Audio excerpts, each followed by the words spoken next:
ഭൂപതിവ ഭേദഗതി ചട്ടത്തിലെ പ്രതിഷേധം കടുപ്പിക്കുവാനിറങ്ങി കോൺഗ്രസ് നേതൃത്വം. ഇടുക്കി ജില്ലയിലെ ജനങ്ങളെ ദ്രോഹിക്കുക എന്ന ഉദ്ദേശത്തോടുകൂടിയാണ് ചട്ട ഭേദഗതിയിലെ നിർദ്ദേശങ്ങൾ ഉൾക്കൊള്ളിച്ചിട്ടുള്ളതെന്നും വരും ദിവസങ്ങളിൽ ശക്തമായ പ്രക്ഷോഭ പരിപാടികൾക്ക് ജില്ല സാക്ഷ്യം വഹിക്കുമെന്നും KPCC സെക്രട്ടറി MN ഗോപി പറഞ്ഞു.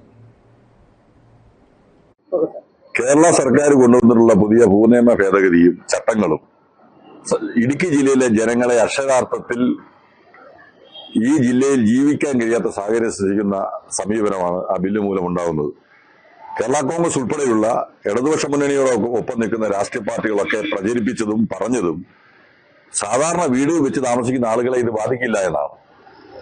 ഇടതുപക്ഷ മുന്നണിയുടെ പ്രഖ്യാപനവും അതായിരുന്നു. പക്ഷെ ഇപ്പോൾ ചട്ടം വരുമ്പോൾ എല്ലാ വീടുകളും ക്രമവൽക്കരിക്കപ്പെടണം, അതിന് 50 രൂപയുടെ ഫീസ് അടച്ച് ആളുകൾ റവന്യൂ ഓഫീസുകളിൽ പോയി അപേക്ഷ നൽകേണ്ട അവസ്ഥയാണുള്ളത്. ഇവിടെ പറഞ്ഞിരുന്നത് ഹോം സ്റ്റേകളും ചെറിയ വാണിജ്യ സ്ഥാപനങ്ങളും മാത്രമാണ് ക്രമവൽക്കരിക്കപ്പെടാൻ പോകുന്നതെന്നും അവർ മാത്രമേ ഫീസ് അടയ്ക്കേണ്ടി വരൂ എന്നുള്ളതുമാണ് പറഞ്ഞിരുന്നത്.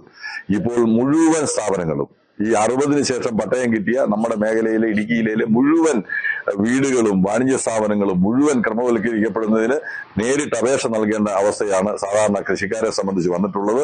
ഇതൊരു കാരണവശാലും അംഗീകരിക്കാൻ കഴിയില്ല. ഇവർ പ്രഖ്യാപിച്ചതൊന്ന്, ചട്ടത്തിലും നിയമത്തിലും വന്നിട്ടുള്ളത് മറ്റൊന്നാണ്. ഇത് ഇടുക്കി ജില്ലയിലെ ജനങ്ങളുടെ സ്വൈരജീവിതത്തെയും ഇന്ന് ജീവിക്കുന്ന ആളുകളുടെ ജീവിത നിലവാരത്തെയും സാരമായി ബാധിക്കുന്ന കാര്യമാണ്. ഇതിനെതിരെയുള്ള ശക്തമായ പോരാട്ടം ജനകീയമായി കേരളത്തിൽ നമ്മുടെ മേഖലയിൽ സംഘടിക്കേണ്ടതായിട്ടുണ്ട്.